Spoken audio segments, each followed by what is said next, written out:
l'un des endroits les plus impressionnants sur toute la côte atlantique. San Juan de Gaztelugatxe, un trésor du Pays Basque espagnol. Une île rocher, un confetti de terre relié au continent par ce petit pont de pierre dont on se demande comment il peut résister aux assauts de l'océan. Car ici, la mer puissante érode les falaises, découpe le littoral, creuse des grottes et des arches. En empruntant ce curieux chemin de croix en zigzag, on commence une ascension toute symbolique vers le sommet de l'île. Tout en haut, bravant les éléments, un ermitage auquel les pêcheurs de la région rendent régulièrement hommage. La chapelle actuelle date du 19e siècle, mais ses origines remontent à l'an 1000. Cet endroit posé à la frontière entre la terre et la mer est le lieu idéal pour commencer cette émission consacrée au littoral. Zumaia, Guétari, Pasaia, Hendaye, vous allez découvrir des deux côtés de la frontière des paysages spectaculaires, des histoires étonnantes, cap sur la côte basque, un pays maritime.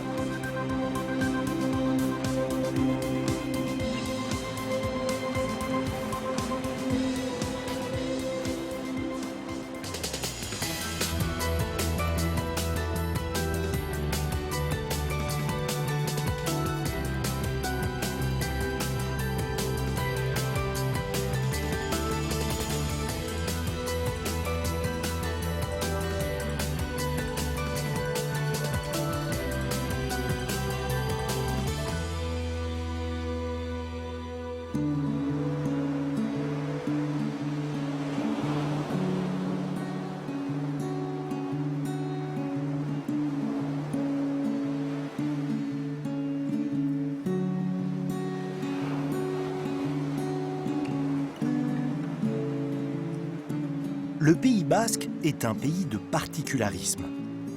Son littoral, qui s'étend sur plus de 100 km entre la France et l'Espagne, ne déroge pas à la règle. Après l'interminable plage de sable fin qui part du nord de l'Aquitaine jusqu'au sud des Landes, le paysage change totalement. Car la côte basque n'est qu'une succession de falaises, de rochers et de criques. C'est du côté espagnol que le littoral est le plus élevé, le plus escarpé.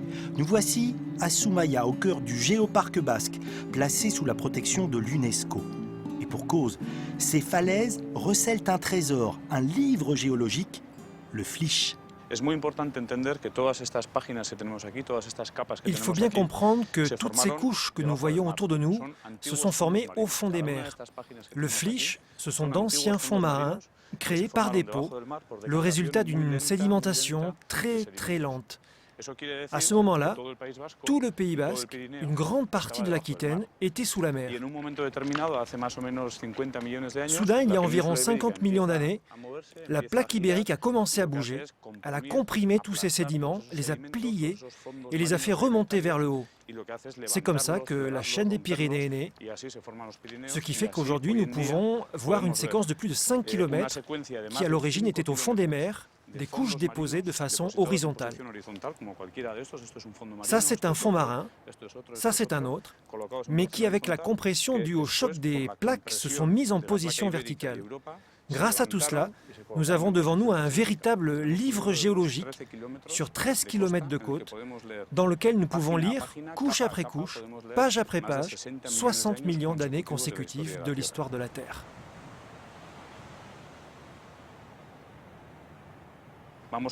En fait, nous sommes en train de marcher sur les pages de ce livre, il y en a des milliers, et les géologues, en se déplaçant au pied de ces falaises, peuvent décrypter, lire les pages de ce livre. Chaque strate correspond à combien d'années ? Plus ou moins, chaque couche correspond à environ 10 000 ans. Quand on sait que notre espèce humaine est sur Terre depuis quelques centaines de milliers d'années, l'histoire des hommes sur cette planète ne représente en fait que quelques mètres sur cet affleurement, et cela nous fait prendre conscience de l'ampleur du temps géologique.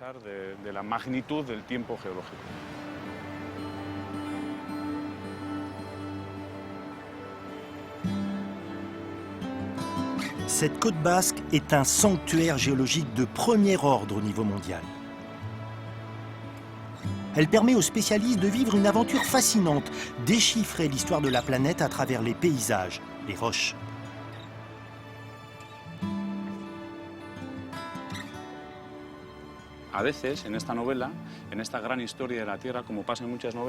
Parfois, dans l'histoire de la planète, exactement comme dans un roman, en quelques pages, tout change.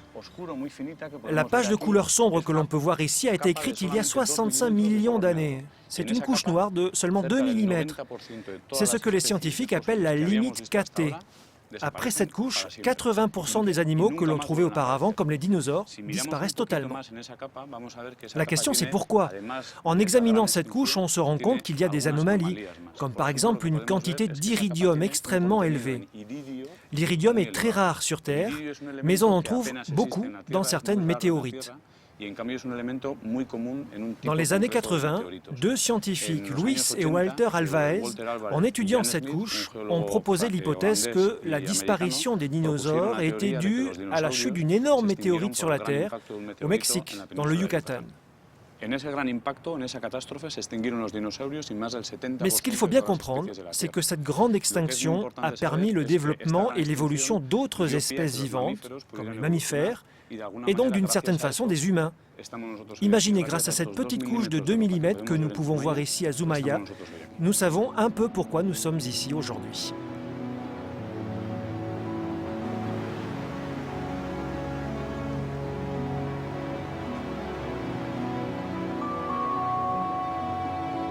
Les géologues, comme Assière, sont en fait des détectives du passé.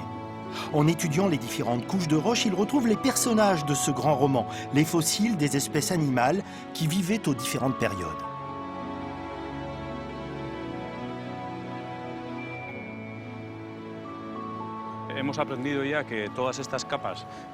Comme les sédiments qui sont autour de nous viennent du fond des mers, logiquement nous y trouvons des fossiles marins. J'ai avec moi un petit exemple. Ce sont des animaux fossiles, parmi les plus connus, des ammonites, des petits céphalopodes avec une coquille en forme de spirale. À quelle période ont vécu ces animaux ? Ces fossiles ont été trouvés à une dizaine de kilomètres d'ici. On peut donc en déduire qu'ils ont à peu près 100 millions d'années du Crétacé inférieur. Avec cette échelle du temps, l'être humain devrait faire preuve d'humilité. Du point de vue philosophique, je pense que la géologie doit justement nous apporter ceci, le sentiment d'humilité face à une histoire qui est disproportionnée par rapport à la nôtre. Nous ne sommes qu'une espèce parmi toutes les autres qui doit tout aux autres espèces. C'est la biodiversité qui a façonné le cadre dans lequel nous vivons. On a donc aussi une responsabilité. On a une responsabilité essentielle. Nous sommes une espèce qui est depuis très peu de temps sur Terre et malgré cela, nous avons affecté de façon conséquente les écosystèmes. L'extinction des dinosaures est la 5e grande modification des formes de vie sur la planète.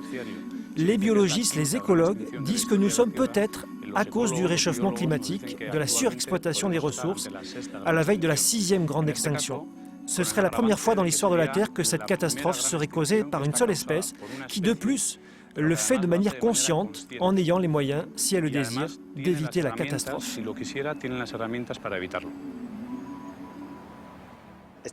Cette côte basque paraît si puissante, si forte qu'on a du mal à imaginer qu'elle puisse bouger. Encore une fois, c'est une question de temps. Avec les périodes glaciaires, le niveau de la mer a énormément changé. Il y a 20 000 ans, le niveau de la mer ici était 100 mètres plus bas et la ligne de côte était 8 km plus au large.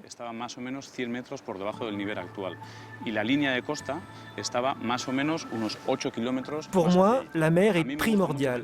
Ce grand livre géologique a été écrit page après page au fond de la mer. Et après, une fois que tout cela s'est levé, c'est encore la mer, celle d'aujourd'hui, qui tous les jours nettoie ce livre, nous le révèle et nous permet de le lire.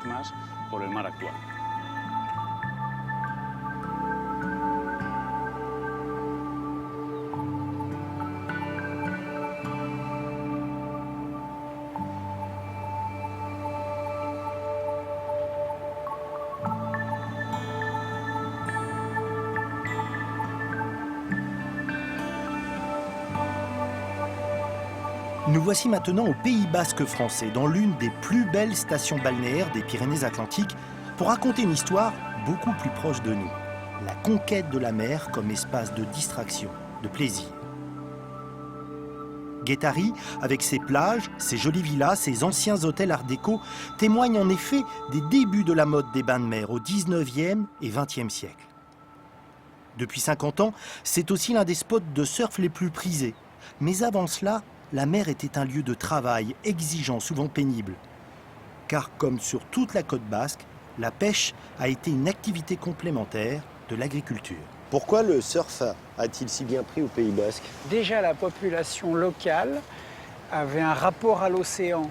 Avant que le surf arrive, les gars du coin, ils se baignaient dans les vagues. Ils avaient inventé le planqui, qui était une planche en bois, et ils glissaient dans les vagues avec.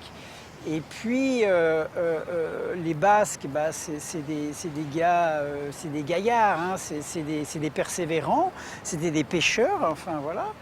Et quand ce sport est arrivé, c'était vraiment fait pour eux. Alors ils ne l'ont pas inventé, hein, ça c'est les Hawaïens qui l'ont inventé. Et quand ce sport est arrivé, eux, ils l'ont pris à bras-le-corps, quoi. Ils ont dit c'est pour nous. Là maintenant, le surf fait vraiment partie de l'ancrage culturel. La plus belle histoire, c'est finalement la vague de Bellara, qui est une vague qui est en pleine mer, à 3 km au large de Saint-Jean-de-Luz, est devenue un emblème du Pays Basque.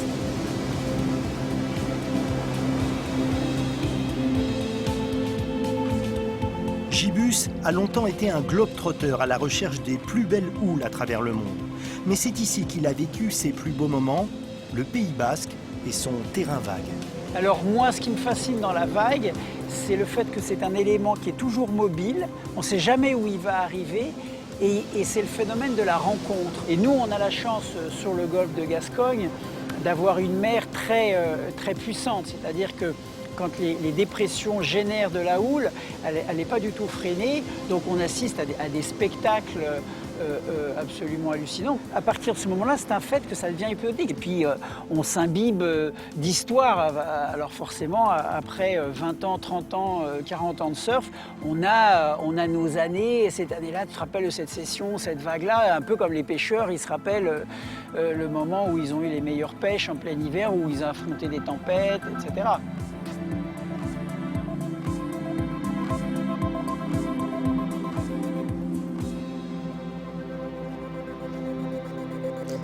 Tu te souviens, Gibus, du regard qu'ont porté les pêcheurs au tout début du surf? Quand j'étais petit, il y avait encore de la pêche professionnelle et ils venaient ici et ils vendaient leurs poissons à la criée. Et puis on avait un pêcheur qui était le grand-père de notre ami et qui était un des plus anciens pêcheurs de Guétari, qui s'appelait Chimicht. Et lui, comme il nous connaissait, il nous encourageait chaque fois qu'on allait surfer. Il nous appelait un peu les pingouins parce qu'en fait, on surfait l'hiver avec nos combinaisons noires. Mais ils étaient admiratifs de notre courage à aller dans les grosses vagues.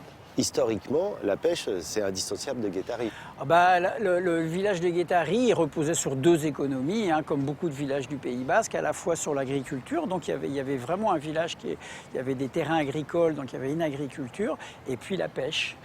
Ça, c'était incontournable. Alors bon, il y a la pêche à la baleine, mais ça, c'est un peu un mythe, parce que cette pêche à la baleine, elle s'est arrêtée au XIIIe siècle.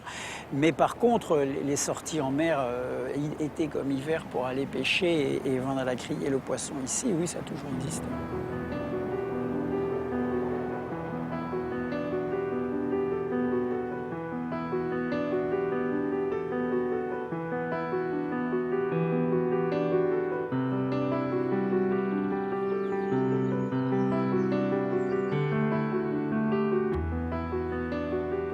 Pour retrouver les traces de ce peuple basque pêcheur, nous repartons de l'autre côté de la frontière, à 15 km d'Hendaye, direction Pasaia.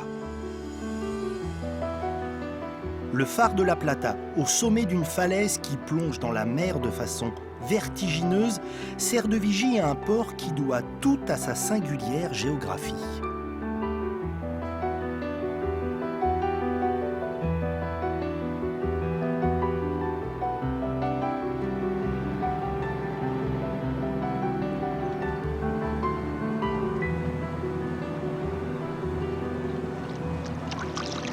Pourquoi Pasaia, c'était un bon endroit pour faire un port? Ben on le voit, hein, on est dans un surf. C'est C'est une entrée qu'on ne voit même pas de la mer. C'est hyper protégé. Il existe depuis combien de temps le port de Pattaya, on le sait? Il existait un phénomène géologique, ça c'est des millions d'années. Son histoire démarre à peu près au XIIIe siècle.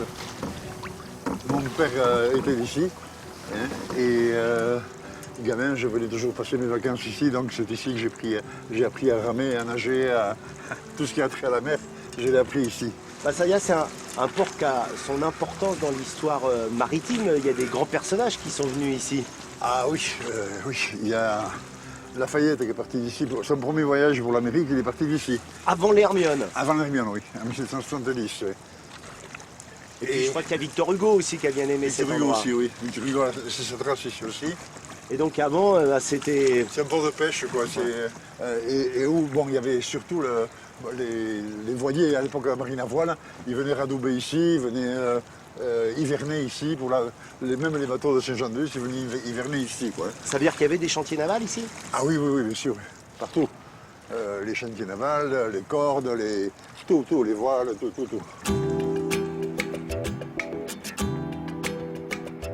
Andoni nous invite à le suivre dans la Fabrica, un ancien chantier naval qui connaît une deuxième vie grâce à la construction d'embarcations historiques. Depuis 2003, on s'affaire ici à redonner corps à un navire témoin d'un épisode méconnu de l'histoire du peuple basque, la pêche transatlantique au XVIe siècle. L'aventure commence en 1978, quand une équipe de plongeurs archéologues découvre au fond des eaux glaciales canadiennes l'épave d'un immense baleinier. Après 30 ans d'études minutieuses, la réplique de ce cargo en bois de 24 mètres de long prend forme. L'original de ce bateau, le San Juan, c'est un moment important dans l'histoire de la construction navale ici? Oui, enfin, la construction de ce bateau, l'original, est de 1563. Son originalité, c'est que c'est déjà un bateau de charge. Et en plus d'être un bateau traversier en ce sens qu'il a traversé l'Atlantique, hein, mais il est conçu pour la charge. Donc c'est des bateaux plus ventrus, plus gros. Donc un bateau important, par exemple là pour cette réplique, il faut à peu près combien d'arbres? Environ 200 chaînes. Ça veut dire qu'il faut retrouver un certain savoir-faire? On y tient beaucoup. Ça fait partie de notre démarche aussi. Non seulement on construit un bateau, mais on va retrouver les gestes des anciens. Vous avez vu, on travaille encore à l'herminette. Enfin, il y a des choses importantes et qu'on découvre nous-mêmes, ce qui, bien sûr, rallonge d'autant le chantier. Là, actuellement, on est pratiquement sous l'eau encore. Hein. Enfin, l'eau arrive à peu près par ici, quoi, hein. On est juste sorti de l'eau, là. On commence les œuvres mortes. Il faut savoir que ce type de bateau, à l'époque, se construisait sur une plage en 6 mois. Mais il n'y avait pas de RTT, il n'y avait pas de congé, il n'y avait pas de samedi et dimanche. Les gars, ils travaillaient jour et nuit, pratiquement. La chasse à la baleine le long des côtes basques remonte au 7e siècle. Mais dès la fin du 14e, les cétacés se firent de plus en plus rares dans le golfe de Gascogne. Les Basques décidèrent alors d'aller à leur recherche. Ce bateau, il était conçu pour aller jusqu'où? Là, principalement, on parle de Terre-Neuve. Terre-Neuve, c'est donc de l'autre côté de l'océan, c'est Oui. pas n'importe quoi Oui, comme alors, navigation. Oui. Alors oui, c'est peut-être exagéré. Enfin, moi, j'ai envie de dire que ça équivaut à aujourd'hui une fusée interplanétaire. Ça durait quand même 2 mois, enfin entre 45 jours et 2 mois de traversée. Et arrivé là-bas, c'était la chaloupe, et à la rame et à la voile. Et bon, et on rentrait avec la baleine, quoi. Hein. Je suis pas sûr qu'on mesure exactement l'importance des marins basques, des chantiers non, navals au bien Pays sûr. Basque. Non, mais on voit un Pays Basque aujourd'hui à la carte postale, les paysans, les machins, les brebis, c'est très mignon. Hein. Et on leur doit beaucoup parce que c'est eux qui ont travaillé cette terre et qui ont rendu ces paysages aussi beaux, c'est vrai. Hein. Mais historiquement, s'il n'y avait pas eu la mer, il n'y aurait pas de Pays Basque. Parce que c'est les marins basques qui ont inventé le safran des tambours, qui ont été à la baleine, qui ont été donc au Canada, ils ont été au Spitzberg, et non seulement ça, ils ont fait la Méditerranée, ils ont emmerdé Barbarousse et compagnie, enfin ça a été, les Vénitiens, ils ne voulaient plus voir de Basques, etc., etc. Pour faire des trucs comme ça, il faut quand même une part de goût de l'aventure. Et on en est pas mal doté ici, oui.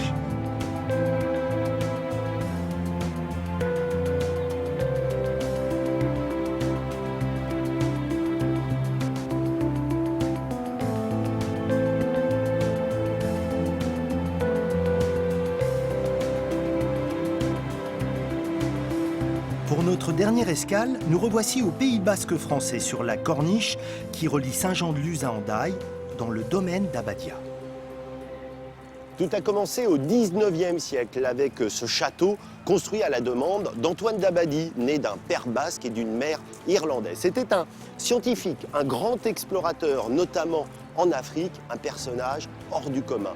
La preuve avec cet étonnant château-laboratoire bâti face à l'océan. Mais Antoine d'Abadie était également un savant naturaliste qui, petit à petit, constitua autour de ce château un immense domaine de 350 hectares. Il faut rendre grâce à ce visionnaire qui légua son œuvre à l'Académie des sciences avec comme condition de protéger cet espace hors du commun.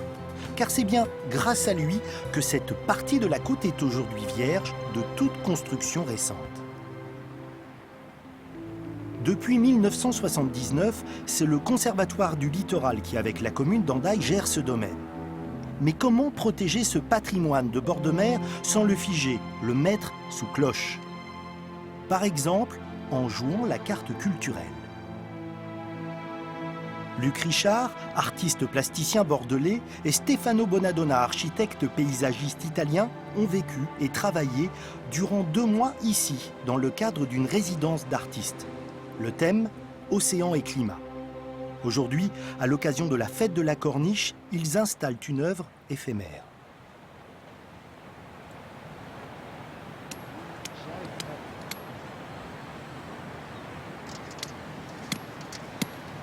Il y en a combien au total sur toute la corniche? Il y en aura 327. 327, ouais, 305. On a Non, fabriqué c'est pas 350. trop. Il y en a qui se sont échappés en fait. Et il y en a L'effet de qui masse, sont- c'est important quand même là dans votre approche. Il y a des sites de Justement, pas rassemblement. toujours. Quoi. Il y a des fois où justement, il y a Voilà. des endroits où on a mis un dans la prairie où c'est vraiment une touche et ça marche aussi parce que c'est blanc et on voit que lui puisqu'il ne se passe rien d'autre, il n'y a pas d'arbre. Donc ça marche mieux des fois aussi d'en mettre 1 ou 2 ou 3 que de mettre un gros troupeau de manchots. C'est pas tous les mêmes, hein. Il y en a même qui ont la tête un peu en l'air comme ça. Il y a 3 postures différentes et puis il y a des petits. Voilà. Ça donne une échelle et puis il y a le fait que le blanc et le noir, le blanc ça se voit beaucoup de loin et dans le paysage. Le noir ça se voit aussi un peu avec l'océan, Ouais, mais avec dans les des vagues. prairies par exemple sur d'autres sites ça se voit moins. Et donc le fait de les tourner et avoir des postures ça fait qu'on a une impression de vivant. Vous vous souvenez de votre première sensation quand vous êtes arrivé dans ce grand domaine d'Abadia, la Corniche basque? Bah, ouais, c'était immense en fait, on ne savait pas trop comment s'y prendre. Parce qu'il y a 7 km et puis l'océan aussi qui prend... Enfin voilà, ça fait une immensité qui est difficile à gérer. Quoi. Enfin, on va se demander comment on pouvait faire. Quoi. Cet océan, il est omniprésent, ne serait-ce que par le son, parce que vous avez vécu et travaillé sur le domaine, donc tout proche de la mer. On a choisi aussi des sites d'installation à cause de ça. Le bruit est incessant, effectivement, derrière, mais il y a aussi un rapport entre la route de la Corniche et l'océan qui est donné par ces falaises. Et c'est intéressant, effectivement, c'est très vivant comme Comment on imagine confronter son travail, sa création, avec un lieu qui est quand même déjà tellement puissant naturellement? Le paysage est une lecture de l'espace et ça implique un spectateur ou plusieurs spectateurs ou pour la fête une foule. En fait, c'est tout ce qui est vertical qui fait le paysage. Et logiquement, quand on pose des œuvres d'art, c'est ça qui en fait donne l'échelle de lecture. L'idée, c'est que les gens baissent leur regard. Et en baissant le regard, ils cherchent les manchots parce qu'ils vont entendre dire tiens, il y a un manchot au Pays Basque. Qu'est-ce qu'il fait un manchot au Pays Basque? Donc on cherche les manchots et on trouve le paysage.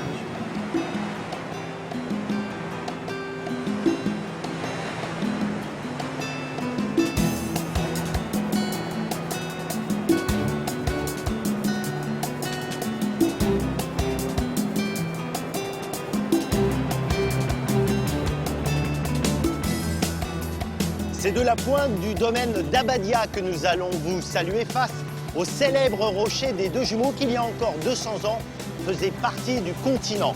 Preuve que cette côte d'apparence si solide est en fait en perpétuel mouvement et qu'ici, les Pyrénées sont atlantiques. Dans cet espace où la terre et la mer se défient dans un perpétuel bras de fer, il a fallu de l'audace pour que les hommes trouvent leur juste place.